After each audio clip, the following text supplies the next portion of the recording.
Traitor ka! Itinuring kitang kaibigan! Itinuring kitang kapatid!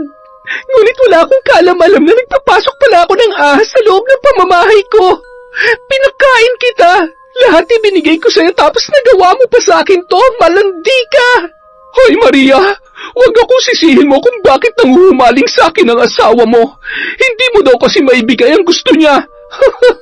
Hindi ko kasalanan na sa tuwing malungkot ang asawa mo, sa akin siya tatakbo at magsusumbong. Isa pa matapang ka lang naman sa telepono eh. Wala ka namang binatbat kapag harap-harapan na. Ah, ganun ba? Maghintay ka lang, higad ka. Ipapakita ko sa'yo kung ano talagang ibig sabihin ng matapang na sinasabi mo. Hintayin mo ako kasi pag nakita kita, dila mo lang ang walang latay. Hindi mo magugustuhan ang gagawin ko sa'yo. Ilalantad ko sa mga tao ang mabaho mong pagkatao. Magsaya ka dahil yan na ang huli mong magiging tawa kapag nakita kita. Pagsisisihan mong hinamon mo ko dahil babaluktutin ko yung dila mo at ipapalunok ko sa'yo. Tandaan mo yan. Taon 1,080. Noong mga panahong yon, hindi pa masyadong maunlad ang ibang bahagi ng nasabing lugar at isa na ang aming bayan na medyo bulubundukin at sagana pa sa mga punong kahoy. Makakakita lamang kami ng maraming tao kapag nagawi kami sa pinakasentro ng Leyte. Sa panahon ding yun, isa na ang Leyte sa may mga magagandang pasyalan at hindi nagbabago ang ugali ng mga tao. Malakas pa rin ang kanilang pananampalataya sa Panginoon. Anila, ang ugat ng nabigong pag-ibig ay kataksilan. Sa makabagong panahon ngayon, palaging sinasabi na kapag may problema kayo ng partner mo ay pag-usapan yung dalawa. Hindi yung ikukwento mo sa iba at hihingi ka ng payo. May ibang kasabihan na daig ng malandi ang maganda, na minsan pinapatunayan talaga ng ibang tao. At yun ang tampok ng ating kwento. Ang kwento ng pag-ibig ni Maria na siyang pangunahing tauhan sa istorya. Mabait na babae si Maria. Siya ay hindi marunong magalit. Lumaki sa mga madre dahil maagang naulila. Noong siya ay umabot na sa tamang edad, nagpasya siyang lumabas sa totoong mundo para magtrabaho. Pinayagan naman siya ng mga madre at nagtrabaho siya sa isang pabrika. Doon niya nakilala si Ramil. Kumusta? Bago ka lang dito? Ay, naku po, Diyos ko. Sorry, nagulat yata kita. Ayos lang. Oo, kakasimula ko lang. Talaga? Kaya pala ngayon lang kita nakita eh. Kaya mo ba magtrabaho dito? Kasi para kang galing sa simbahan kung kumilos. Grabe ka naman sa akin. Sanay naman ako sa trabaho. Mas mabigat pa nga ang trabaho ko sa simbahan kesa dito eh. Ha? Talaga? Sa simbahan ka nga talaga nakatira? Ay, dyan ka na nga. Ang kulit mo eh. Teka, ako nga pala si Ramil. Ikaw, anong pangalan mo? Hay nako, nabubulol ka na. Sige, mauna na ako. Umalis si Maria na hindi man lang sinabi kay Ramil ang kanyang pangalan. Naging abala sila sa kani-kanilang mga gawain. Hindi naman nahirapan si Maria sa kanyang trabaho sapagkat madali naman siyang matuto. Madali lang kasi niyang naunawaan ang mga gagawin kaya madali na lamang sa kanya ang lahat. Nang tanghalian na ay nagpasya si Maria na kumain sa isang karinderya sa labas ng pabrika. Sa panahong yon, kahit tanghaliang tapat ay hindi masakit ang sikat ng araw. Ibang-iba na sa panahon ngayon. Pagdating niya sa karinderya ay agad siyang pumili ng ulam at nang maka-order na ay naghanap siya ng upuan. May isang bakanteng upuan sa tabi ng isang binatang tahimik lang na nakaupo. Nagpalinga-linga pa siya, ngunit yun na lamang ang libreng upuan. Dahil gutom na ay lumapit siya sa pwesto kung nasaan ang binata. Bahagya pa yung nagulat sa kanyang pagdating. Ha? Ay, pasensya ka na. Nagulat pa kita. May kasama ka ba? Wala akong kasama. Sige, maupo ka lang dyan. Salamat ha. Tahimik lang na kumakain si Maria habang pasipat-sipat ang kanyang tingin kay Felmar na tila ba napakalayo ng tanaw. Palihim naman niyang sinundan ang tingin ng binata, ngunit hindi niya mawari kung saan ba talaga yon nakatingin. Nasa ganoon siyang tagpo nang magsalita ang binata. Hindi mo kayang abutin ang tingin ko. Wala itong destinasyon. Ano ka ba? Nagulat naman ako sa'yo. Mamamatay ako nang wala sa oras eh. Huwag ka mag-alala, malabo pa mangyari yon. Marami ka pang pagdadaanan na pagsubok. Manghuhula ka ba? Ang bata-bata mo pa, para ka na matandang magsalita. Baka nga mas matanda pa ako sa'yo. Diyan ka na. Napaka-weirdo naman ng taong yon. Mas matanda pa daw siya sa akin eh. Ang tingin ko sa kanya, 15 anyos lang. Makakain na nga. Pagbalik ni Maria sa kanyang trabaho, wala siya sa sariling naglalakad nang may tumawag sa kanya na kahit hindi niya lingunin ay kilalang-kilala niya kung sino ang nagmamay-ari ng boses na yon. Hi sister! Nakapagtanghalian ka na ba?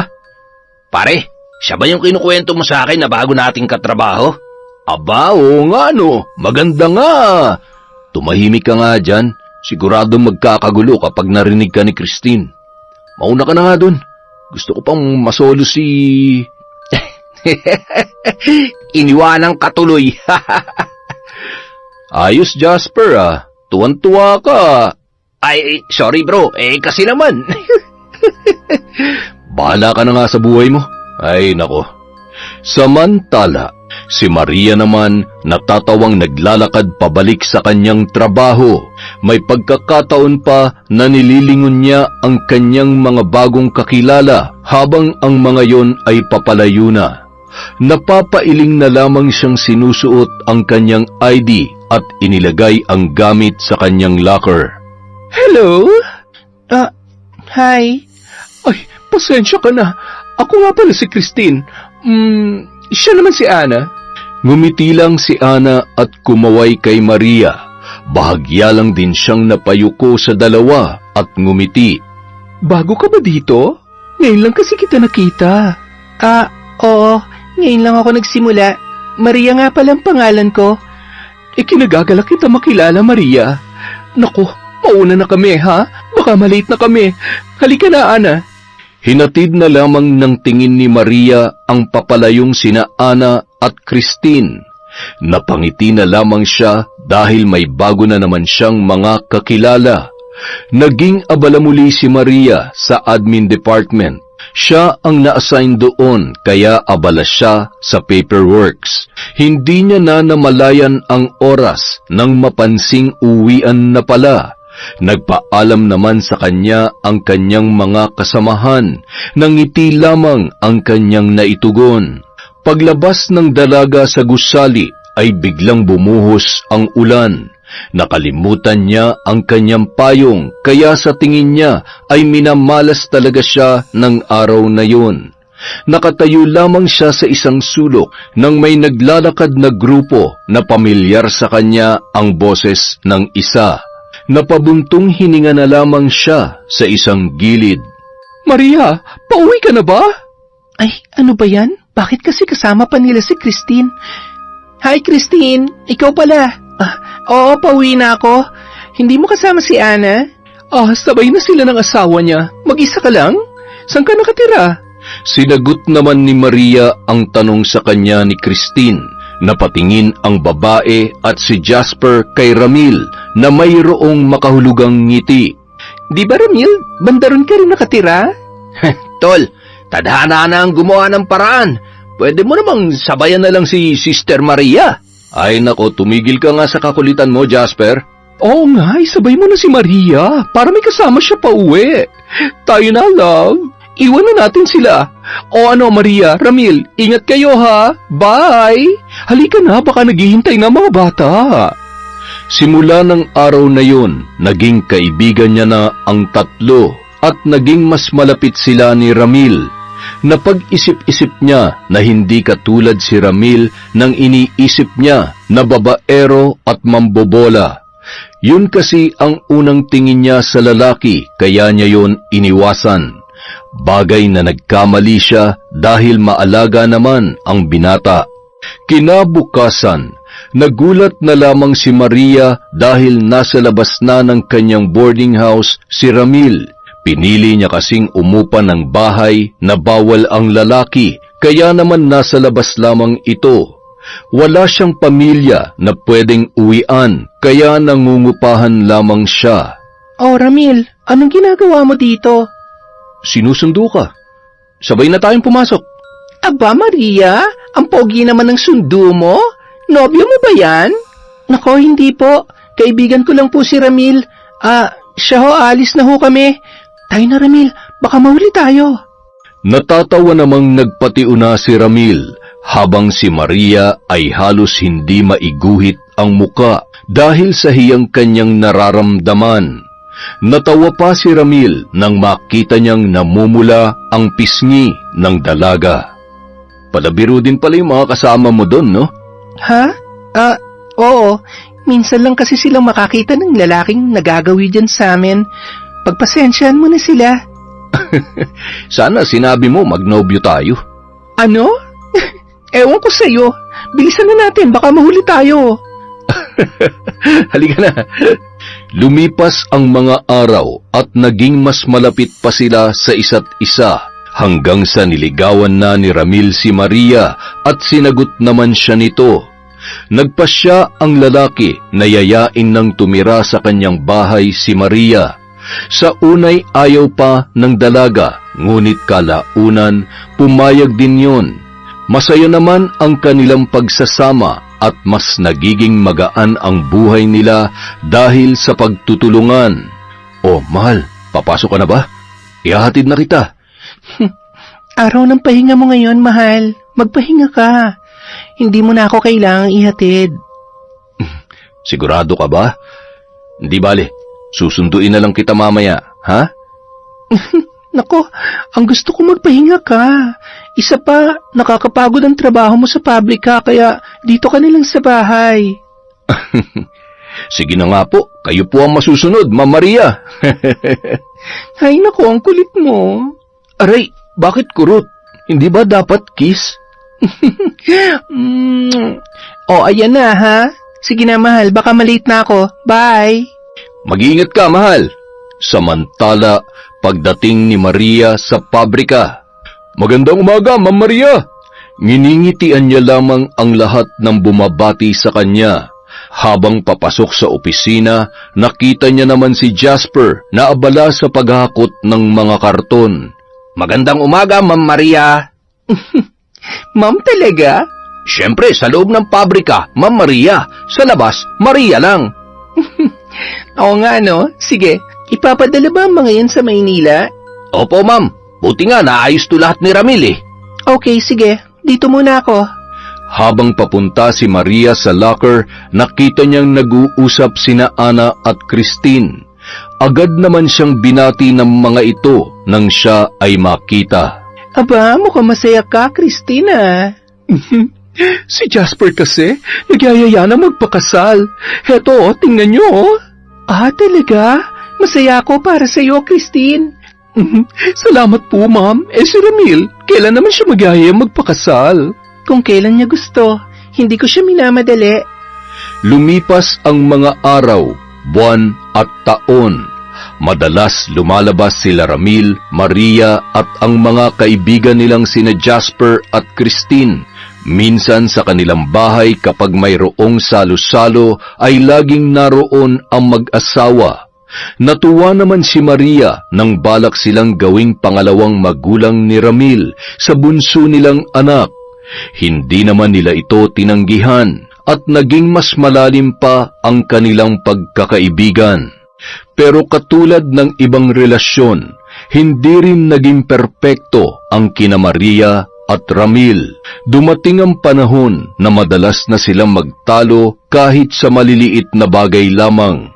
Ngunit hindi naman natatapos ang araw na hindi sila nagkakabati at nagkakasundo.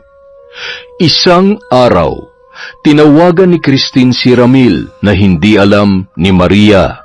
Balak nitong makipagkita dahil nais niyang magbahagi ng problema kay Jasper dahil alam niyang magkaibigan ang dalawa. Sinabi yun ni Ramil kay Maria at inaya siya nito, ngunit may pasok ang dalaga at hindi siya pwedeng mag-absent. Dahil kaibigan naman nila ang mag-asawa, sinabi niyang puntahan niya yon para mayroong makausap. Samantala, nang magkita ang dalawa, Christine, ano ba kasing pinag-awayan niyo? Ang tagal-tagal niyo na, ngunit bakit ngayon pa kayo nagpasya maghiwalay? Masyado kasing seloso si Jasper. Naiinis na ako sa kanya. Madalas niyang pinagseselosan si Felmar. Si Felmar? Sino ba yun? Yung dati kong kinakasama. Sa totoo lang, Ramil, nagpupunta lang naman si Felmar sa akin para itanong kung kailan ko ipapasya ang anak namin. Ha? Teka, naguluhan ako dun ah. May anak kasi kami ni Felmar. Alam naman yun ni Jasper. Pero lagi niya akong pinagdududahan na may relasyon pa rin kami ni Felmar. Ay, dapat pag-usapan niyo mabuti yan. Wala namang problema na hindi nalulutas sa magandang pag-uusap. Niyakap na lang ni Ramil ang umiiyak na si Christine. Nang makauwi siya sa bahay, ikinuwento niya kay Maria na ikinagulat din ng babae. Sumapit pa ang mga araw na palaging nagsusumbong si Christine kay Ramil. May mga pagkakataon na tinatago na ni Ramil kay Maria ang kanilang pagkikita dahil ang rason ni Christine ay baka iba ang maging interpretasyon ng kanyang kaibigan. Madalas silang nag-uusap sa telepono na hinahayaan lamang ni Maria. Isang araw nag-away ang magkasintahan. Ito ang matinding away na nangyari sa kanila. Nais ni Ramil na sila'y magkaanak na, ngunit hindi pa handa si Maria na ibigay ang sarili dahil nais niyang makasal muna sila. Ngunit hindi kayang unawain ni Ramil ang bagay na yon.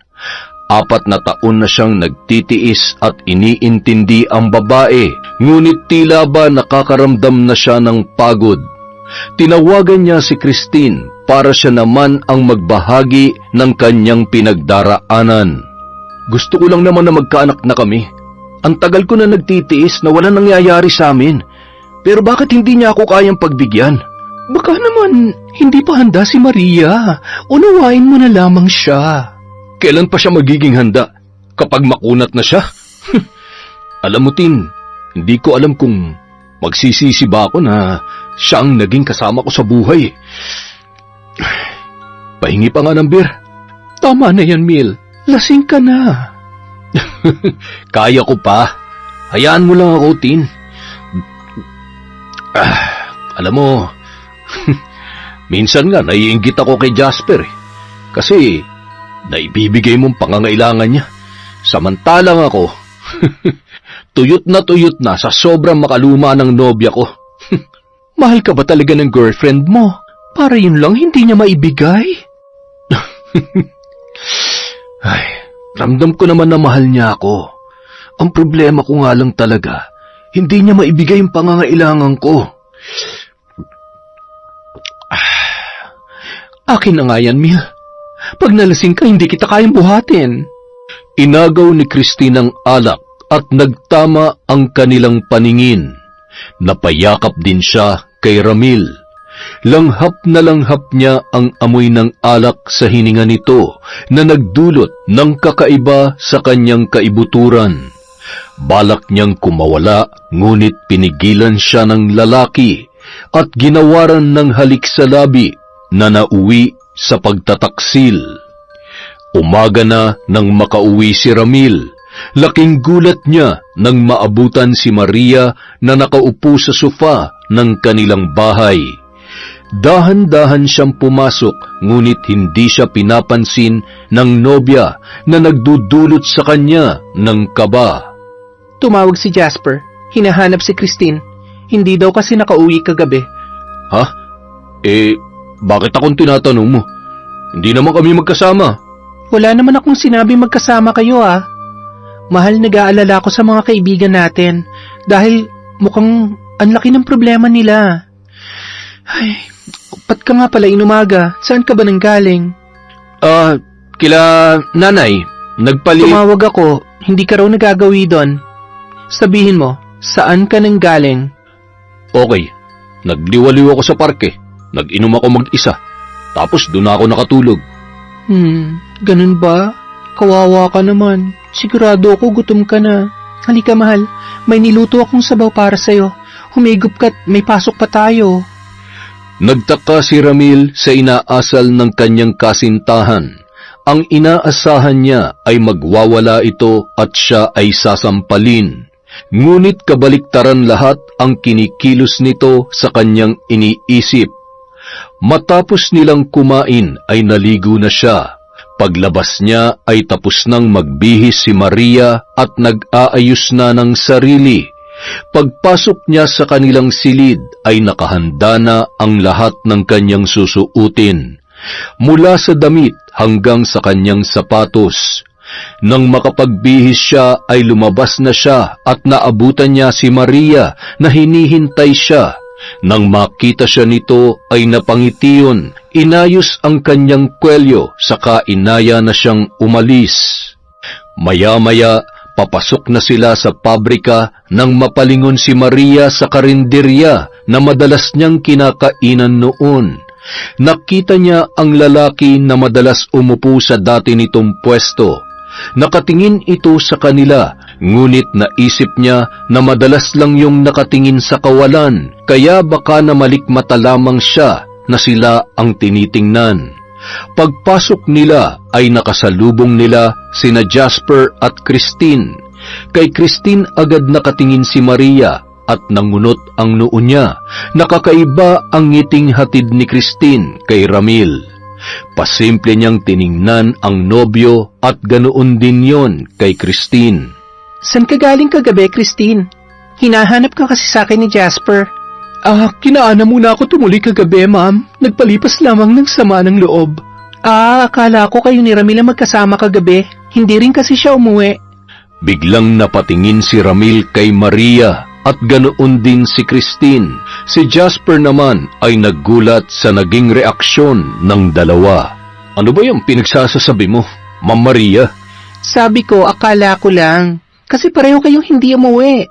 Siyempre magkakaibigan tayo. Baka lang kako naglabas si Christine ng sama ng loob sa'yo sa away nila ni Jasper. Ay nako, mabuti pa magtrabaho na tayo. Mauna na ako, Ma'am Maria. Love, pasok ka na rin ha. Napangiti namang tumango si Maria at hinatid ng tingin ang papalayong kaibigan. Napapit lang naman si Christine nang pagharap niya ay kakaiba ang ngiti ni Maria sa kanya. Kapag tungkol sa malaking problema, dapat asawang kinakausap mo. Hindi yung kung sino-sino. Ano bang sinasabi mo? Wala akong ibig sabihin, pero sana matapos na ang problema niyo ni Jasper. Huwag nating maliitin ang kutob nating mga babae. Dahil mas totoo to kesa sa duda. Maawa ka kay Jasper at sa mga anak mo. 2 beses ka nang nalawayan. Magpapalaway ka pa ba ulit sa iba? Matino kang babae, hindi ba, Christine? Mag-ingat ka, baka magulat ka na lang. Hindi na nakapagsalita pa si Christine nang umalis si Maria. Sinundan niya na lamang ito ng masamang tingin. Napahawak siya sa kanyang dibdib dahil tila ba may alam si Maria sa kanila ni Ramil. Natatakot siya dahil kapag nagkataon ay maaari siyang makulong. Kasal silang dalawa ni Jasper. Samantala, wala sa loob na tumatawid si Maria sa karinderya. Marami ang tumatakbo sa kanyang isip. Nasasaktan siya dahil hindi sila maayos ni Ramil, pero pilit pa rin niyang isinasagi sa kanyang isip na kailangan magtiwala sa kanyang nobyo. Yun ang iniingatan niya na hindi masira. Dahil wala siya sa sarili, hindi niya napansin ang paparating na sasakyan na may kargang bigas na ihahatid sa syudad ng Leyte. Nanlaki ang kanyang mga matang nakatingin sa sasakyan nang biglang may humila sa kanyang kamay. Sinabi ko naman sa'yo, di ba? Hindi mo pa panahon para mamatay. May kakaharapin ka pa na mas malaking pagsubok. Ha? Ikaw? Salamat sa pagligtas sa akin. Walang imik na bumalik yon sa karinderya. Napakunot noon namang sumunod si Maria sa lalaking misteryoso. Palagi niya itong nakikita sa ganoong oras, kahit nung mga panahon na hindi siya nakakakain doon dahil madalas na silang sabay ni Ramil na kumain sa likod ng pabrika kung saan may parke na madalas tambayan ng mga trabahante. Nag-order na si Maria at naghanap ng pwesto na walang masyadong tao. May nakita siya sa tabi ng lalaking misteryoso. Kain tayo? Madalas kitang nakikita rito. May inaabangan ka ba sa pabrika? Tinitingnan ko lang yung taong nagbigay ng sakit sa akin. Gusto ko kasing makita kung masaya ba siya ngayon. Nakita mo na ba siya? Ano, masaya ba siya? Ang kasiyahan niya ay masakit para sa akin at sa aming anak. Nako, pasensya ka na. Masyado akong matanong. Ingatan mo ang puso mo. Huwag mo masyadong mahalin ang taong mahal mo. Dahil kapag nalaman nilang mahal mo sila, uubusin ka nila. Magtira ka para sa sarili mo, para pag dumating ang panahon na masasaktan ka, kakayanin mo dahil may natitira ka pang pagmamahal sa sarili mo. Ang lalim naman masyado. Hanggat maaari, huwag mong hayaang magising ang natutulog mong isang katauhan sa karamihan. Ha? Sabi ko na nga ba, nung unang beses pa lang kitang nakita, alam ko na may kakaiba sa'yo. Malakas ang mga buhat-buhat mong abyan, nakamamatay, nakakapanakit, nakakasira. Kaya wag mo nga hayaang magising ang mga yon. Sige, maiwan na kita. Buong araw na inisip ni Maria ang sinabi ng lalaki, ni hindi niya nga natanong ang pangalan nito. Wala siya sa sariling umuwi sa kanilang bahay. Hindi niya na rin naalala na sabay pala silang uuwi ni Ramil. Tila ba lalagnatin siya sa sinabi ng lalaki sa kanya. Ano ba ang kanyang ibig sabihin? Ano ang natutulog na ikalawa niyang katauhan? Pagdating sa bahay, wala sa sarili niyang ibinagsak ang kanyang katawan sa kanilang sofa. Tila ba wala siyang ganang kumilos nung mga oras na yun. Naghalo-halo na ang kanyang nararamdaman. Hindi niya na rin alam kung sino ang kanyang uunahin. Muli na naman niyang naisip ang sinabi ni Jasper nang tumawag ito sa kanya nung araw na hindi nakauwi sina Ramil at Christine. Ani Jasper, nararamdaman niyang may namamagitan sa dalawa at magkasama sila ng gabing yon. Nasa ganoon siyang tagpo nang bigla na lamang bumukas ang pinto ng padabog. Hindi naman siya nagulat dahil pakiramdam niya ay namamanhid ang buo niyang katawan. Bumulaga ang mukha ng galit na si Ramil, ngunit wala man lang siyang naramdamang takot o pangamba. Ang tanging nararamdaman niya lang ay ang pamamanhid. Mag-usap nga tayo, Maria. Ano bang pinagsasasabi mo kay Christine? Ha? Kay Christine? Bakit? Ano bang sinabi niya? Tinawag mo raw siyang anay, higad at haliparot. Ngayon ko lang nalaman na magaling palang gumawa ng kwento si Christine. Ramil, hindi ako ganun maglarawan ng kapwa ko babae. Akalain mo yun na ilarawan niya ang sarili niya? Maria! Wala akong sinabing ganon. Ay... Kahit iharap mo siya sa akin at tanungin mo, wala akong sinasabing ganon. Mamatay man siya ngayon kung nasaan siya. Ramil, hindi ako makapaniwalang ganyan ka. Magagalit ka sa akin dahil naniwala kang sinabi ko sa kanya yon? Nasasaktan ka ba? Ha, Ramil? Nasasaktan ka para sa kanya? Hindi naman sa ganun. Baka lang kasi kung anong isipin ni Pues, nag-iisip na si Jasper ng ganon. Nag-iisip na siya sa'yo na inaahas mo ang asawa niya. Iniisip na ng matalik mong kaibigan na traidor ka. Bakit ba pinapasa mo sa ibang galit mo, Maria? Problema natin tong dalawa. Pakiulit mo nga ang sinabi mo, Ramil. Ano yon? Problema nating dalawa? Yun na nga, Ramil. Problema nating dalawa na dapat tayong dalawa nag-aayos. Bakit? Inayos ba natin? Di ba hindi naman? Dahil sa iba ka tumatakbo. Alam mo, Maria, nahihibang ka na. Puro ka duda at selos. Ramil, alam mo na hindi ako paladudang tao at hindi rin ako selosa. Alam mo yan. Ang pagmamahal pwede pa yung mabigyan ng isa pang pagkakataon.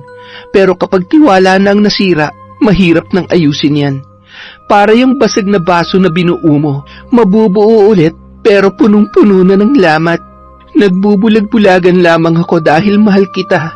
Pero wag mo akong bigyan ng dahilan na makagawa ng bagay na hindi mo magugustuhan. Lumipas pa ang mga araw. Palala ng palala ang away ni Ramil at Maria. Ganoon din sina Jasper at Christine. Lingid sa kaalaman ng dalawa, lihim na nagkikita sina Christine at Ramil at paulit-ulit din na may nangyayari sa kanila. Isang araw, umalis si Christine na di niya alam na sinundan siya ni Felmar at nakita ni Felmar na pumasok sa isang maliit na apartel sina Ramil at Christine. Alam niyang hindi ito ang asawa ng dati niyang kinakasama dahil kilala niya si Jasper. Naisip niya na ginagawa rin ni Christine kay Jasper ang ginawa nito sa kanya. Naisip ni Felmar na bigyan ng leksyon ang babae, kaya inabangan niya si Jasper sa pabrika.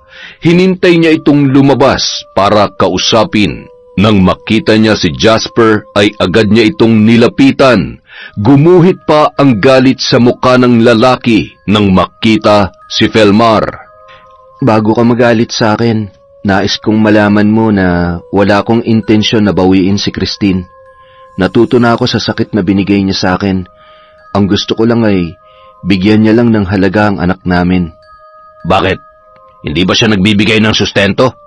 Pagdating sa pinansyal, sagot ko na yon. Ako may responsibilidad sa bagay na yan. Ang responsibilidad lang niya ay magpakaina siya sa anak namin. Pero ang agawin siya, malabo pa sa hamog na mangyari yon. Pasensya ka na sa akin, akala ko kasi pero wala siya ngayon Alam ko, dahil nakita ko siya. Nararamdaman ko naman na mabuti kang tao at hindi ka nararapat na masaktan. Anong ibig mong sabihin? Sumama ka na lang sa akin. Gusto ko na ikaw mismo makakita. Agad silang nagpunta sa lugar kung saan nakita ni Felmar si Christine na may kasamang ibang lalaki. Kinabahan si Jasper, tila ba nahuhulaan niya na ang mangyayari. Agad niyang tinawagan si Maria dahil may kutob siyang si Ramil ang kasama ni Christine. Tinanong pa siya ni Felmar kung sigurado ba siyang asawa ng kanyang kaibigan ang kasama ni Christine. Ilang minuto lang ang lumipas ay may tricycad na huminto sa harap nila. Bumaba roon si Maria na nagtataka. Hindi kasi sinabi ni Jasper kung ano ang dahilan at lalong nalito si Maria nang makita niya na nandoon si Felmar. Jasper, anong nangyayari? Bakit mo ako? Teka, anong lugar to? Tsaka, bakit kasama mo siya? Siyang dating kinakasama ni Christine, Maria. Ha? Teka, ano bang ginagawa natin dito? Iniwan natin ang mga trabaho natin dahil dito. Ano ba meron? Lumabas na sila. Sabay pa silang napatingin sa apartel at nakitang nagtatawanan sina Christine at Ramil. Tila nakulangan pa sila sa ginawa sa loob dahil sa maalam na halikang iginawad nila sa isa't isa. Nanlaki ang mga mata ni Maria na nakahawak kay Jasper habang ang lalaki ay pinipigilan ang sariling sugurin ang dalawa. Mukhang masaya at kulang pang ginawa niyo sa loob, laba! Naputol ang paghahalakhakan ni na Christine at Ramil at halos sabay pa silang nagulat at nagmistulang basang sisiw nang makita ang kanilang mga asawa. Habang sina Jasper at Maria ay nagpipigil ng kanilang galit, si Maria naman agad na sumakay ng tricycad at umalis. Hinabol naman siya ni Ramil. Love? Huwag kang lumapit sa akin. Nandidiri ako sa'yo. Huwag ka nang uuwi sa bahay. Hintayin mo na lang ang demanda ko sa inyo ng kalaguyo mo. Love? Jasper? Patawarin mo ako. Lumayo ka. Nandidiri ako sa'yo. Jasper, pakiusap patawarin mo ako. Jasper! Yang sakit na nararamdaman mo, kulang pa yan. Maling tao ang sinaktan ninyo. Hindi siya makapapayag na hindi makapaghiganti. Wika ni Felmar, sabay umalis. Naiwan si Christine na umiiyak. Nasa ganoon siyang tagpo nang magring ang kanyang cellphone. Nang sagutin niya ito ay galit na boses agad ni Maria ang kanyang narinig. Traidor ka! Itinuring kitang kaibigan! Itinuring kitang kapatid! Ngunit wala akong kaalam-alam na nagpapasok pala ako ng ahas sa loob ng pamamahay ko. Pinakain kita! Isinubo ko na sa iyo ang lahat pero hanggang braso ko pa ang kinain mo! Malandi ka! Hoy Maria! Huwag akong sisihin mo kung bakit nanghumaling sa akin ang asawa mo. Hindi mo daw kasi maibigay ang gusto niya. Hindi ko kasalanan na sa tuwing malungkot ang asawa mo, sa akin siya tatakbo at magsusumbong. Isa pa matapang ka lang naman sa telepono eh. Wala ka namang binatbat kapag harap-harapan na. Ganun ba? Maghintay ka, higad ka. Ipapakita ko sa iyo kung ano talagang ibig sabihin ng matapang na sinasabi mo. Hintayin mo ko, kasi kapag nakita kita, dila mo lang ang walang latay sa akin. Hindi mo magugustuhan ang gagawin ko sa iyo dahil ilalantad ko sa mga tao ang mabaho mong pagkatao. Magsaya ka, dahil yan na ang huli mo magiging tawa kapag nakita kita. Hindi mo gugustuhin na hinamon mo ako dahil babaluktutin kayong dila mo at ipapalunok ko sa iyo. Tandaan mo yan, higad. Mas matanda ka sa akin pero napakalandi mo. Huwag mo akong takutin dahil hindi ako natatakot sa iyo. Kaya ka pinagpapalit ng asawa mo kasi manang ka na. Kasalanan mo yan. Hindi baling manang, Christine. Hindi baling mamatay akong birhen kesa nabubuhay akong nilalawayan ng kahit na sino. Ito ang tandaan mo. Hindi kita hahayaang maging masaya. Kukunin ko ang anong meron ka. Lahat ng mahalaga sa iyo isasama ko sa hukay. Kaya titigan mo na mabuti ang mga anak mo. Dahil isa-isa ko silang kukunin sa'yo. Maghintay ka lang. Humanda ka. Magsasalita pa sana si Christine, ngunit pinatay na ni Maria ang kabilang linya. Dali-dali siyang pumara ng tricycad at nagmamadaling umuwi. Naisip niya ang sinabi ni Maria, kailangan din niyang tumungo sa pulis para sa pagbabanta ng dalaga. Samantala, hindi umuwi si Maria sa kanilang bahay. Nagtungo siya sa isang gubat. Hindi niya alam kung paano niya ito natunton. Mayroon siyang nakita na isang kubo. Hindi niya maunawaan, ngunit parang pamilyar sa kanya ang lugar na yon. Sinipat niya ang kabuuan ng kubo. Parang may ala-ala sa isip niya ang sumagi at may pakiramdam siyang may koneksyon yon sa kanya. Pumasok siya sa loob at diretso sa silid na parabang pamilyar na pamilyar para sa kanya. May isang kahon siyang kinuha at binuksan. Makikita sa loob ang mga kagamitan sa pambabarang. Natagpuan na lamang ni Maria na inaayos niya na ang mga yun. Nilagay sa saktong lalagyan.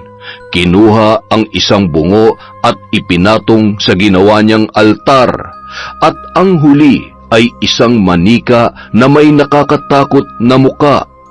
Kinuha niya ito at itinaas, saka nag-usal ng isang panalangin na hindi niya alam kung saan niya natutunan o saan nanggaling.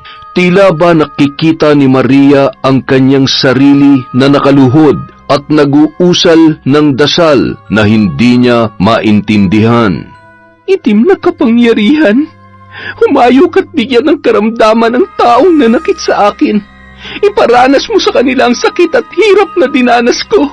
Iparanas mo sa kanila ang pighati at iparinig mo ang aking pagtatangis. Sumasampalataya sa iyo ang aking kaluluwa. ipagkaloob mo sa akin ang iyong kapangyarihang sila ay maparusahan. Ano ba itong ginagawa ko? Bakit ako naririto? Anong lugar ito? Hindi ko mapigilan ang aking sarili. Ano nangyayari sa akin? At biglang umihip ang maalinsangang hangin habang si Maria ay nananatiling nananalangin. Unti-unti lumalakas ang kanyang bulong hanggang sa parang isinisigaw niya na ang kanyang orasyon. Nang umihip ulit ang malakas na hangin, sinabayan yun ng kidlat at kulog at nabitawan ni Maria ang manika at tila nagbalik siya sa kanyang ulirat. Napaupo siya at sinipat ng tingin ang kabuuan ng kubo. Napasigaw na lamang siya nang makita ang napakapangit na manika. Nagawa mo, Maria. Wala ka bang naaalala kung sino ka at kung saan ka nagmula bago ka napunta sa simbahan? Anong ginagawa ko dito? Hindi ba't ikaw yung dating kinakasama ni Christine? Bakit ka nandito? Tadhana na makita kita, Maria. Matagal na kitang sinusubaybayan hanggang sa nakilala ko si Christine. Hindi ko akalain na ang nanakit sa akin ay siya ring mananakit sa'yo. Ha? Hindi ko maintindihan. Ginamit mo ba ako? Hindi, Maria. Yan ang kapangyarihan na minana mo sa iyong angkan.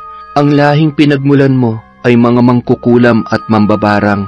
May kapangyarihan kang makapanakit ng mga taong mananakit sa'yo. Hindi. Ayokong manakit ng kahit na sino man. Ngunit nagawa mo na, Maria. Naipadala mo na ang itim na usok at ang mga nanakit sa'yo ay tiyak na mapaparusahan. Ha? Hindi maaari. Hindi. Hindi mo matatakasan ang tadhana mo. Maaari mong subukan pero hindi mo mapipigilan ang nakatakda. Ano bang sinasabi mo? Sino ka ba talaga? Ako ang naatasang gabay mo, Maria, dahil ikaw ang pinakahuling mambabarang sa inyong lahi. May kapangyarihang kang gawin ng gusto mo, parusahan ang mga taong nanakit sa'yo. Dala ng sobrang takot, nanlaki ang mga mata ni Maria. Natigilan siya nang maalala ang nangyari sa apartel, kung paano siya niloko ni Ramil at Christine. Napahawak siya sa kanyang dibdib at kumirot ang kanyang puso. Muling bumugso ang galit na kanyang nararamdaman kanina at dahil doon muli siyang napahagulgol. Magbabayad sila. Ipaparamdam ko sa kanila ang lahat ng sakit na nadama ko. Christine, humanda ka. Magbabayad ka sa iyong kataksilan. Samantala, wala dito si Maria. Ano ba nangyari? Yung asawa mo pinagbantaan ako. May mangyayari daw na masama sa mga anak ko. Kasalanan nyo namang dalawa kung bakit nasabi yun ni Maria. Tumahimik ka nga dyan.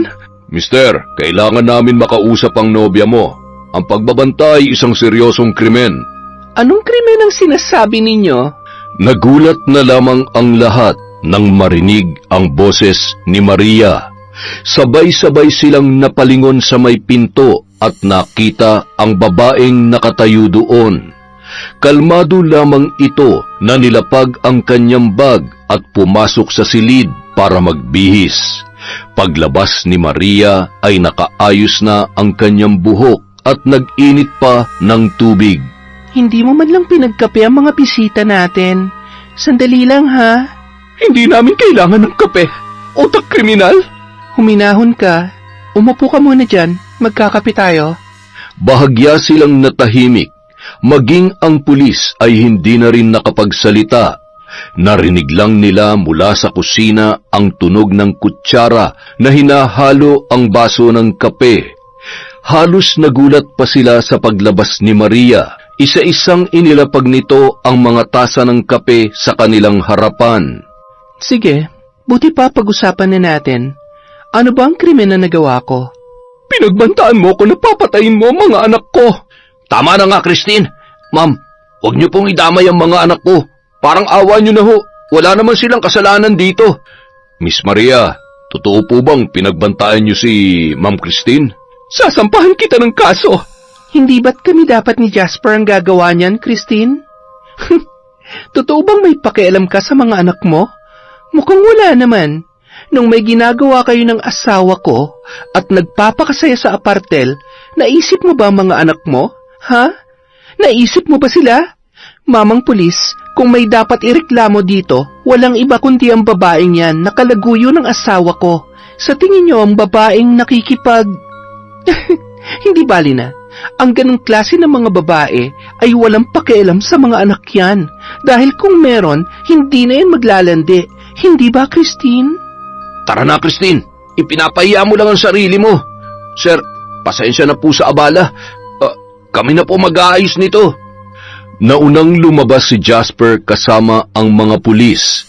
Huling tumayo si Christine at lalabas na sana nang marinig niyang tumawa si Maria.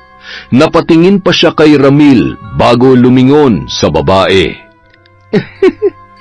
Christine, mag-iingat ka dahil nagsisimula na ang kalbaryo mo. Kinagabihan, nakarinig ng katok si Maria mula sa kanyang pinto. Maria, mag-usap tayo. Pakiusap naman. Wala na tayong dapat pag-usapan, Ramil. Kung gusto mo, kay Christine ka na lang makipag-usap. Tutal nalulutas nyo naman ang problema nyo, di ba? Huwag akong kausapin mo. Wala na tayong problema. Maria, pakiusap. Huwag naman ganito. Oo, alam ko nagkamali ako. Pero hindi ko naman sinasadya yun. Hindi sinasadya? Kaya pala kahit nasa labas na kayo ay ipinapakita nyo pang nakakadiri nyong ginagawa. Hindi naman tayo kasal kaya ayos lang. Pero kay Jasper na matalik mong kaibigan, malaki ang kasalanan mo. Pagbabayaran mo yon, siguradong pagdurusahan mo. Maria, wag mong idamay ang mga anak nila. Wala silang kasalanan. Sila magbabayad sa kasalanan ng kanilang ina. Hindi ko hayaang maging masaya ang sino man sa inyo. Ipaparanas ko ang sakit na binigay niyo sa akin. Sama-sama tayong magiging miserable ang buhay. Nagkamali kayo ng sinaktan. Ginising niyo ang dapat na hindi magising sa kaibuturan ko. Kung ano man ang mangyari sa babaeng yon, walang ibang may kasalanan kundi siya lang. Napatakip na lamang ng bibig si Ramil mula sa labas ng silid ni Maria.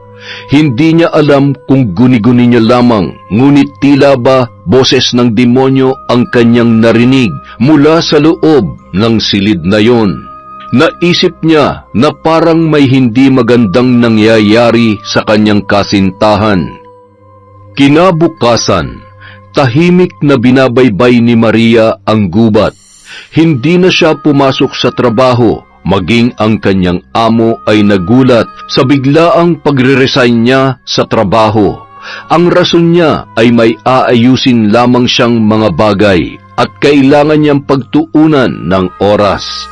Sa kanyang paglakad, ang tanging maririnig mo lamang ay ang tunog ng mga sangang nababali na kanyang naaapakan.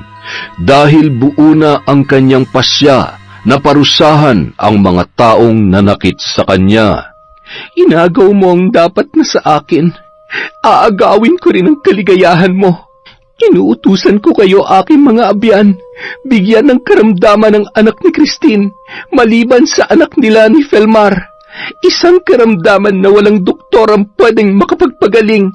Iparanas mo sa kanya ang sakit, pighati, at pagkawasak ng pusong sugatan. Iaalay ko sa iyo ang aking kaluluwa, makamit ko lamang ang aking kahilingan. Maria, binuhay niya ang natutulog na dyablo sa iyong katawan. Hayaan mong pagdusahan niya ang kanyang ginawa.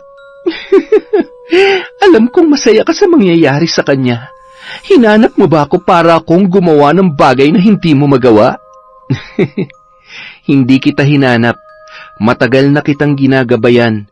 Nagkataon lang na iisa ang taong nanakit sa atin. Mukhang itinadhana na magkakilala kami at masaktan niya ako para maipaghiganti ko rin ang sakit na dinanas mo.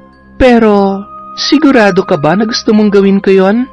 Tanging ang kagustuhan mo lamang ang matutupad, Maria. Dahan-dahan, uunti-untiin ko sila. Hindi ko sila hahayaang maging masaya. Maging si Ramil, isasama ko siya sa impyernong pupuntahan ko. Samantala, Nagsisisigaw na si Christine sa kanilang bahay. Taranta niyang binuhat ang panganay nilang anak ni Jasper. Bigla na lang kasi itong nagsusuka ng kulay putik at halos isuka na nito pati ang kanyang laman loob. Anak, ano nangyayari sa'yo? Ay, Diyos ko po! Jasper! Jasper, nasan ka ba? Anak, sandali lang ha! Ano ba nangyayari? Jasper! Christine, bakit? Ano ba nangyayari? Tumawag ka ng tricycle. Dadalhin natin si Carlo sa doktor. Bilisan mo! Sandali lang. Teka, ito na. Bilisan mo, sabi! Ay, Diyos ko! Anak ko, Carlo! Anak, lakasan mo ang loob mo. Dadalhin kita sa ospital. Panay pa rin ang pagsuka ng bata. May halo na itong nakakasulasok na amoy. Hindi na malaman ni Christine ang kanyang gagawin. Maging ang pagdarasal ay hindi niya na nagawa. Mas nataranta siya nang makitang namumutla na ang kanyang anak at halos tumirik na ang mga mata nito. Carlo! Jasper! Bilisan mo ang anak natin! Christine, nagpahiram si Mang Ador ng sasakyan. Tara na, dalhin na natin siya sa ospital. Agad na isinugod ng mag-asawa ang kanilang anak sa pinakamalapit na ospital para ipagamot. Samantala, sa gubat naman ay may isang tumatawa dahil sa kanyang ginagawa. Maririnig ang kanyang tawa na tila ba sumasabay sa hangin at nagiging musika sa mapanglaw na gabi. Nagaganap na. Ito na ang simula ng paghihiganti ko. Anong masasabi mo, Christine? Simula pa lang yan. Wala pa tayo sa pinakamagandang eksena. Sumugod si Christine sa bahay nila Maria. Nakasunod naman si Jasper para pigilan yon. Nang mga oras na yon ay nagliligpit na si Maria ng kanyang mga gamit at aalis na sa bahay ni Ramil. Pinigilan siya ng lalaki, ngunit buo na ang kanyang pasya na umalis. Nasa ganoon silang tagpo nang biglang bumukas ang kanilang pintuan. Pabalibag pa ito kung buksan ng sinumang manggagambala sa gabing yon. Maria! Ano? Masaya ka na? Christine, ano ba? Tama na. Huwag mo nang dagdagan ng galit ni Maria. Maria, pakiusap. Huwag mo naman itong gawin sa mga anak namin. Wala silang kinalaman sa nangyari sa'yo. Huwag mo silang idamay. Habang pinakikinggan ang sinasabi ni Jasper, tahimik lamang si Maria na tila walang naririnig. Manahimik ka nga, Jasper. Inutil ka talaga. Napakaduwag mo. Teka, ano ba nangyayari? Ano bang kaguluhan to? Ito ang naging bunga ng kalokohan na ginawa niyo ni Christine. Maria, huwag mo idadamay ang anak ko sa galit mo sa akin. Ako na lang ang pahirapan mo. Wala siyang kasalanan sa ginawa namin ni Ramil. Nagulat sila nang tumayo si Maria. Diretso lang ang tingin nito sa kanila. Maging si Ramil ay nagulat din sa ginawa ng kanyang kasintahan. Para sa kanya, hindi na ito ang Maria na nakilala niya. Hindi na ito ang Maria na kanyang minahal. Hindi ikaw kung sapat lang, Christine. Bago ka sana gumawa ng kalokohan, inisip mo kung ano ang kahihinatnan. Hindi ako may gawa kung ano man ang nangyayari sa anak mo, Christine. Ang gumawa nun ay walang iba kundi ikaw. Ikaw na nga tong gumawa ng mali. Ikaw pang matapang. Demonyo ka, Maria! Napakasama mo! Ikaw ang gumawa sa demonyong ito! Kayo ni Ramil! Kayo ang lumikha sa demonyong ito kaya nararapat lang na magdusa ka! Tsaka, ano nga palang ginagawa mo dito? Dapat binapantayan mo ang anak mo. Baka kasi hindi mo na siya maabutang buhay. Nanlaki ang mga mata ni na Christine at Jasper. At ganoon din si Ramil. Para ng demonyo kung tumawa si Maria. Naalala niya yung gabi na nag-usap silang dalawa, na nakarinig siya ng boses na tila sa demonyo. Napasigaw si Christine nang tumawag ang nurse na nagsusuka umano ng mga uod ang kanyang anak at nagkaroon ng bukol ang balat nito na tila may gustong lumabas. Maria, kapag may nangyari sa anak ko, papatayin kita. Paano mo magagawa yon kung susunod ka na rin naman? Hindi ka nga humihingi ng tawad, ni hindi mo pinagsisisihan ang ginawa mo. Pero Maria, bakit ang anak kong pinahihirapan mo? May kasalanan din naman ng nobyo mo ah. Ikaw Ramil, hindi ba't dapat kasama ka sa nangyayaring ito? Bakit hindi na lang kayong dalawa? Bitiwan mo nga ako. Ikaw naman ang punot dulo ng lahat ng ito eh. Kung hindi ka sana panay selos, hindi mangyayari to. Hindi ba't inagaw mo rin lang naman si Christine sa dati niyang karelasyon? Huwag mo nga akong sisihin. Ikaw ang may kasalanan dito. Natigilan lamang sila nang muling sumigaw si Christine. Napatakbo na rin si Jasper nang marinig na nag-aagaw buhay na ang kanilang anak. Nanlaki ang mga mata ni Ramil sa kanyang narinig na balita. Napalingon pa siya kay Maria na nagpakawala ng nakakatakot na ngiti. Lumapit siya rito at hinawakan ang babae sa braso. Hinila palabas ng bahay. Sinubukang magpumiglas ni Maria, ngunit malakas ang kanyang nobyo. Nagulat ang babae nang makababa sila ng tricycad ay nasa harapan na sila ng simbahan. Ito ang simbahan kung saan lumaki si Maria. Pagsisisihan mong ginawa mo, Maria. Kasalanan sa Diyos ang ginawa mo sa bata. Bitiwan mo ako. Hindi ba't ikaw ang dapat humingi ng tawad sa Diyos mo? Dahil sa kasalanan ginawa mo sa akin. Wala ka na magagawa, Ramil. Ang batang yun ang magiging kabayaran sa lahat ng sakit na binigay niyo sa akin. Kayo ni Christine, minahal kita ng todo, pero anong ginawa mo? Isa lang naman ang hinihintay kong banggitin mo sa akin, Ramil, para maibigay ko ang gusto mo. Kasal! Kasal lang ang hinihintay ko. Pero dun din naman ang punta natin. Nag-iipon lang ako. Teka, bakit dito mo ako dinala? Alam mo na dyan ako lumaki? May panata ako sa Diyos. Dapat ikakasal muna ako bago ko ipagkaloob ang sarili ko. Yan ang panata ko. Wala ka na magagawa, Ramil. Tinuruan niyo akong maging masama, ni hindi nga kayo humingi ng tawad sa akin. Kayo ni Christine ang lumikha sa akin, sa demonyong nabubuhay sa loob ko. Pagdurusahan niya ang paghihiganti ko. Hindi ko kayo mapapatawad, kahit ano pa ang gawin niyo. Aalis na sana si Maria, ngunit pinigilan siya ni Ramil. Pinipilit siyang ipasok nito sa loob ng simbahan. Pakiramdam ng dalaga ay masusunog siya. Para siyang mapapaso nang mapahawak siya sa pinto. Nasa ganoon silang tagpo nang may humawak kay Ramil. Paglingon ng lalaki ay isang suntok ang natanggap niya mula sa bagong dating. Natumba si Ramil at humandusay sa lupa. Pagtingin niya kay Maria ay nakangiti ito ng nakakatakot at ang isang lalaki na tahimik lamang na nakatayo. Umalis silang dalawa at pakiramdam ni Ramil ay mawawalan na siya ng malay. Samantala, nagbalik sina Maria at Felmar sa kubo sa gubat. Diyos ng kadiliman, ipalasap mo sa mga taong nanakit sa akin ang aking paghihiganti. Magsusuko ang pangalawang anak ni Christine habang nag-aagaw buhay ang isa. Nais kong maranasan niya ang sakit na nararamdaman ko. Triple mong ibabalik sa kanya ang lahat.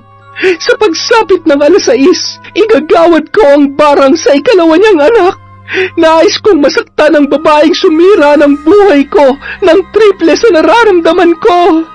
Muli na namang umihip ang malakas na hangin. Senyales na sinagot na ng tinatawag niyang Diyos ang kanyang hinaing. Nakataas sa ere ang isang bungo na ginagamit niya sa pagpaparusa sa pamilya ni Christine. Tahimik namang nakatayo si Felmar na hinihintay matapos si Maria sa kanyang orasyon. Masaya ka ba? Bakit ang mga bata ang pinagbabayad mo ng kanilang kasalanan? Dahil mas masakit yon. At yon ang gusto kong maramdaman nila. Bakit? Naaawa ka na ba? Sa mga bata, oo. May anak din kasi ako. Pero sa nanay, hindi. Bakit hindi na lang yung nanay at si Ramil ang pahirapan mo? Bakit hindi mo ako pinigilan nung una pa lang? Hindi ba't sabi mo, pwede kong gawin sa kanila ang lahat ng gusto kong gawin? Nakalimutan mo na ba? Hindi, pero hindi kasalanan ng mga anak ang ginawa ng kanilang magulang. Wala ka pa kasing anak, Maria. Pagdating ng panahon, mauunawaan mo rin yan. Hindi nakaimik si Maria sa sinabi ni Felmar. Nanatili lang siyang nakatayo habang nililipad ng hangin ang kanyang balabal. Samantala, sina Christine ay panay ang iyak dahil ang bunsong anak niya naman ang nagsusuka, samantalang ang panganay ay masama pa rin ang pakiramdam. Ilang saglit pa, nilapitan sila ng isang nurse at sinabi sa kanila na sa albularyo nila dalhin ang mga bata sapagkat may mga karamdaman na hindi kayang gamutin ng doktor at tanging albularyo lamang ang makakagawa ng paraan. Paalis na sana sila nang makitang papasok si Ramil. Agad na sinunggaban ni Jasper ang kaibigan at pinagsusuntok. Nagkagulo ang mga nasa loob ng ospital nang magpang-abot ang dalawa. Panay naman ang pigil sa kanila ni Christine at ng iba pang naroroon. Kasalanan yung dalawa to. Ang mga anak ko nagdurusa dahil sa katarantaduhan ninyo. Bakit kasi hindi na lang kayong pinarusahan ni Maria? Alam mo, tinuring kitang kaibigan. Pero anong ginawa mo? Akala nyo ba tapos na ako sa inyong dalawa? Sa oras na may mangyari sa mga anak ko, sa rehas kayo pupulutin. Natigilan lamang sila nang inawat na sila ng nurse at lumapit pa ang isa at sinabing dalhin na nila sa albularyo ang mga bata. Dahil hindi na ito kakayanin ng ospital, normal ang resulta sa mga test na ginawa sa dalawang bata. May kilala akong albularyo. Magaling yun. Doon natin dalhin. Sigurado ka ba? Hindi kasi ako naniniwala sa mga ganyan. Pero dahil sa ipinakita ni Maria, naniniwala na ako. Sige na, dalhin na natin doon ang mga anak ko. Binuhat ni Jasper ang kanyang bunso. Si Ramil naman sa panganay na anak. Pinigilan sila ng doktor, ngunit pinilit nilang makalabas. Binayaran na ni Christine ang kanilang mga bayarin at sinabing susunod na lamang. Habang nasa sasakyang hiniram ni Jasper, panay ang sigaw ng mga bata dahil sa kanilang hirap na nararamdaman. Si Ramil na ang nagmaneho dahil alam niyang hindi kaya ni Jasper. Samantala, sa kubo sa gitna ng gubat, Mukhang mapapalaban ako Sa tingin ko nga, sigurado ka bang lalabanan mo ang albularyo? Hindi ko sila uurungan. Hindi ako titigil hanggat hindi nila napagbabayaran ang kasalanang ginawa nila sa akin. Diyos ng kadiliman, ito ang aking alay, 2 kaluluwa para may paghiganti ko ang aking pighati. Sa kabilugan ng buwan, magsusuka sila ng maliliit na uod. Ipakita mo yun sa kanilang ina at sa lalaking kalaguyo niya. kasabay noon ay ang napakalakas na kulog at kidlat, kasabay ng pagtawa ni Maria na animoy sinasapian ng demonyo. Si Felmar naman ay tahimik lamang na nakatingin sa kanya. Matagal niya nang ginagabayan si Maria sapagkat siya ang naatasan ng kanilang angkan para gawin yon. Sinunog ang kanilang bayan kung nasaan ang kubo na kinaroroonan nila ngayon. Ito ang bayan ng mga mangkukulam na pinatay ng taong bayan at kasama roon ang buong pamilya ni Maria. Dinggin mo ang aking kahilingan. Parusahan ng sino mang hahadlang. Walang sino mang albularyo makakagamot sa bunga ng kasalanang walang kapatawaran.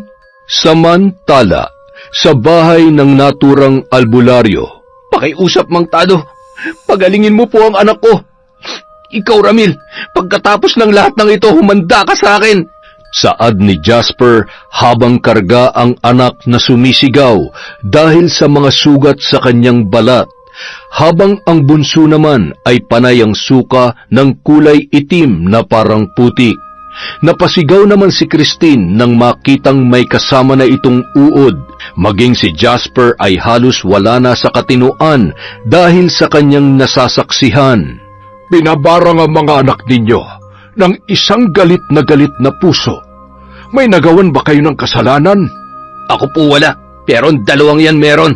Subukan ninyo manghingi ng tawad sa taong yon. Baka sakaling mapatawad kayo. Naririnig ko ang kanyang panaghoy. Hindi naman masama ang taong ito. Ngunit dahil sa galit, Minsan nakakagawa tayo ng bagay na makakasakit sa iba. Mukhang matindi ang kasalanan na nagawa niyo sa kanya. Hindi ako hihingi ng tawad. Siya naman ang may... Naririnig mo ba ang sinasabi mo? Anong klase kang ina? Magmamatigas ka pa sa kabila ng mga nangyayari? Ha? Ayan, tingnan mo mga anak mo. Tingnan mo. Dahil sa kasalanan mo, ninyong dalawa, sila nagdurusa. Christine, nanay ka pa ba? Kung ako sigurong papipiliin, mas gusto ko na lang mapangasawa si Maria na mangkukulam dahil baka mas mabuti pa siyang babae. Bakit? Gusto mo ba siya? Gusto mo ako ipagpalit sa kanya? Nahihibang ka na talaga. Kapag may nangyari sa anak mo, kung sakaling may mangyayari sa anak mo, sinasabi ko sa iyo, pupuntahan ko si Maria at magpapaturo ako ng pangkukulam. Ako ang kukulam sa inyong dalawa. Tama na. Wala nang kwenta yung pinag-uusapan ninyo. Wala kang karapatang sumabat. Hindi makakatulong ang ginagawa nyo. Christine, mas mabuti pang humingi na lang tayo ng tawad kay Maria kung yun lang ang tanging paraan. Pag-isipan niyo yung mabuti. Gagawan ko muna ng paraan para umayos sandali ang pakiramdam ng mga bata. Natigilan sila nang sumuka na naman si Carlo. Panay ang wika nito na hindi niya nakaya at para umanong sinusundo na siya ng Panginoon. Nanlaki ang mga mata ni Jasper habang sinasabi na lumaban sila at sila ay gagaling. Malakas ang mambabarang. Hindi siya papayag na tayo'y magtagumpay. At hindi rin siya nag-iisa. Marami ang tumutulong sa kanya. Mga kaluluwa ng kanyang kalahi. Sige na, huwag na kayong mag-aksaya ng panahon. Sa gubat sa dulo ng bayang ito, naroroon ang mambabarang kasama ang kanyang gabay. At ikaw, babae, kilalang kilala mo ang gabay na yon. Si Felmar, walang duda yon. Tara na, Christine. Puntahan na natin si Maria. Sumama ka, Jasper. Kami na ang bahala sa mga anak ninyo. Bakit naman po ako sasama? Wala naman po akong kasalanan kay Maria. Alam ko, masyadong mahina ang iyong pananampalataya at puno ka rin ng galit. Kailangan mo rin magpatawad. At para hindi rin makontra ng iyong mahinang pananampalataya ang aming panggagamot.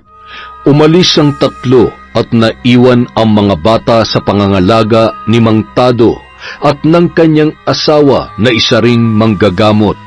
Sa daan patungo sa gubat, panay ang away ni na Crispin at Jasper. Si Ramil naman na nauuna sa kanila ay naririndi na sa pag-aaway ng dalawa. Baka kayo talagang tinadhana na mangkukulam na yon. Bagay naman kayo, pareho kayong seloso at selosa. Pwede ba tumigil ka na nga dyan? Baka hindi ako makapagpigil sa'yo. Ah, talaga? Hindi ba sinabi mo kanina na mas gusto mo pa siya kaysa sa akin? Oo, dahil matino siyang babae. Hindi katulad mo na Ay, wag na nga lang. Ano? Bakit hindi mo tapusin ang sinasabi mo? Malandi. Wala siyang panahon maglandi sa iba. Ano, masaya ka na ba? Tumigil na nga kayo. Ikaw ang tumigil. Pagkatapos nito, mas maganda siguro kung iuuwi mo na ang babaeng yan. Saad ni Jasper, sabay nagpatiuna na sa paglalakad. Naiwang walang imik si Ramil at si Christine. Hindi nila namalayan ang oras. Halos sabay pa silang nagulat sa nakitang kubo sa di kalayuan mula sa kanilang kinatatayuan. Nagpalinga-linga sila sa paligid, ngunit wala silang nakikitang ibang bahay maliban sa kubo. Napapaisip pa sila kung paano si Maria nabubuhay sa ganito kasukal na kagubatan. Samantala, napangiti si Maria habang nakaupo sa harap ng kanyang munting altar. Sa isip niya may hindi siya inaasahang bisita.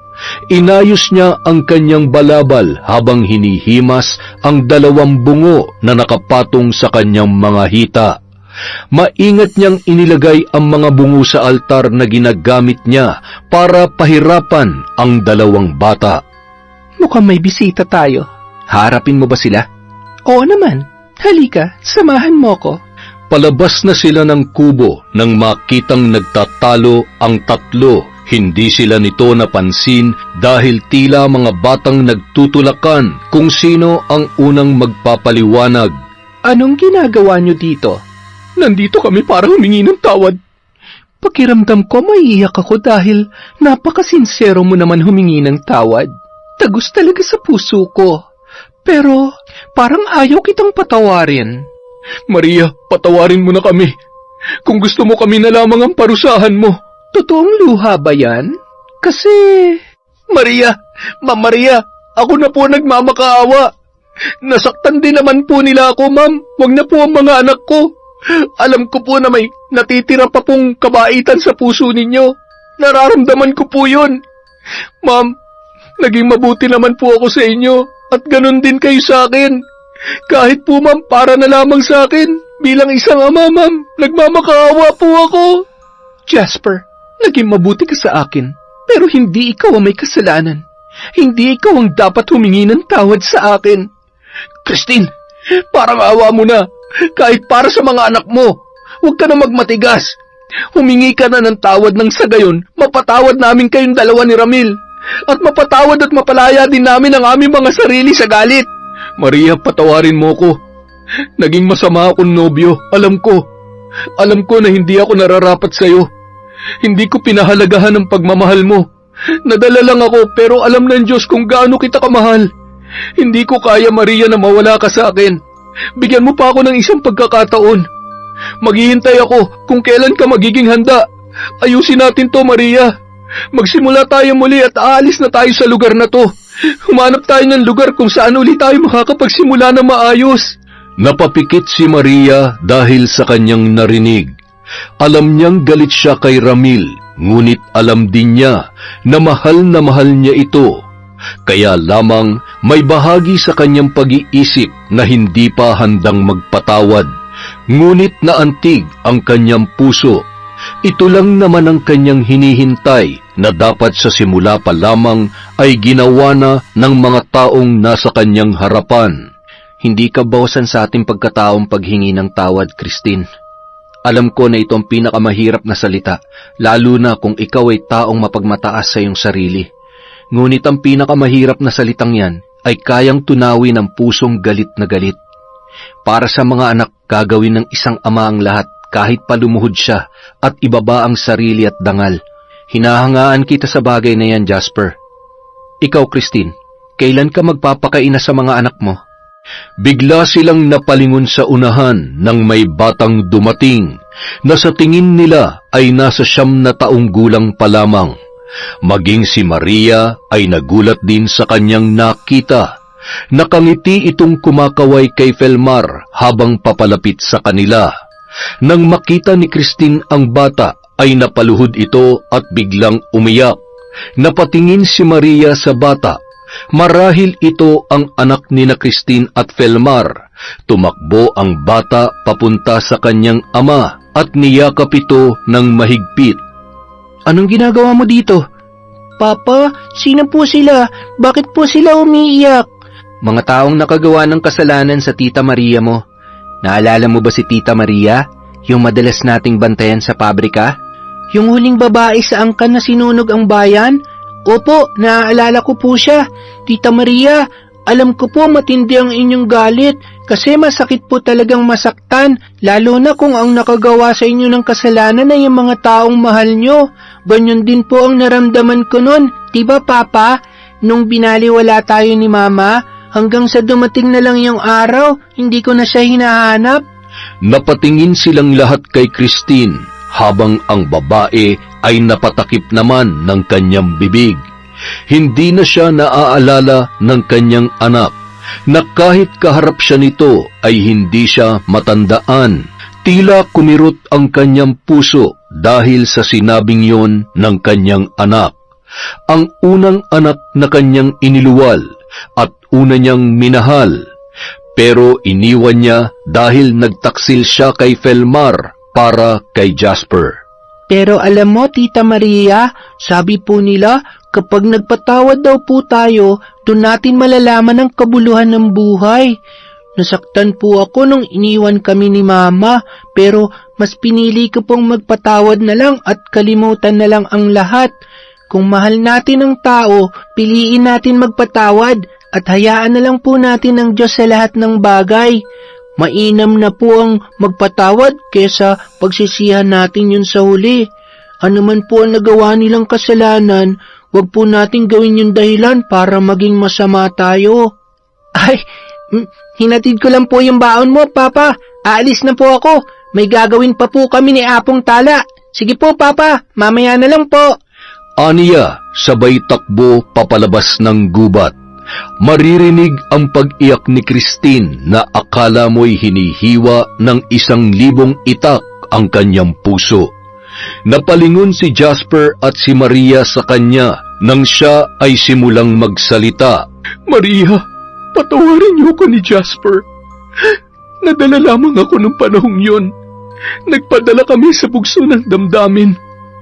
Alam ko kulang ang mga salita, luha at hinagpis na ilalabas ko ngayon kumpara sa naranasan mo. Pakiusap, ako na lang ang parusahan mo, wag na ang aking mga anak. Maria, patawarin mo ko. Patawarin mo rin ako, Felmar, sa ginawa ko. Napakasakit na hindi na ako kilala ng aking anak at hindi niya na rin ako kailangan. Ito'y sapat ng parusa sa akin ng Diyos na hindi ko makakalimutan kailanman. Patawarin niyo ko. Patawarin niyo ko. Kasal tayo sa mata ng Diyos, kaya pinapatawad kita. Mahal kita at yun lang ang mahalaga. Nagmamakaawa kami sa iyo, Maria. Pagalingin mo ng mga anak namin. Pakiusap, patawarin mo kami. Pinapalaya ko ng aking sarili sa galit, Christine. Pinapatawad na rin kita. Bukas ang aming tahanan para muli kang makilala ng anak natin. Napatingin si Maria kay Felmar at hinawakan niya ang kanyang puso. Ganoon din kina Jasper at Christine. Muli niyang hinawakan ang kanyang dibdib, napawi ang galit at hinagpis at nakaramdam siya ng pagpapatawad. Pumasok siya sa silid ng kubo at nagdasal. Muling umihip ang malakas na hangin, kasabay ang pagdagundong ng kulog. Ilang minuto din sa loob si Maria. Inalis niya na ang lahat ng kanyang itinanim habang umuusal ng hindi maintindihang panalangin. Maya-maya ay lumabas na siya sa loob ng kubo. Umuwi na kayo. Magaling na sila. Maraming salamat, Ma'am Maria. Halika na, Christine. Salamat, Maria. Ramil, hayaan na lang natin ang panahon para sa ating dalawa. Kung talagang tayo ang para sa isa't isa. Hayaan mo munang maghilom ang sugat sa puso ko. Pinapatawad na kita, pero hindi pa kita kayang bigyan ng pagkakataon. Kahit saan man ako makarating, kung tayo ang para sa isa't isa, darating ka. Pero sa ngayon, hayaan mo na lang muna ako. Nauunawaan ko. Maghihintay ako, Maria. Sana'y mapatawad mo rin ako. Aniya, sabay umalis nang walang lingon-lingon. Hinatid na lamang siya ng tanaw ni na Maria at Felmar habang papalayo sa kubo.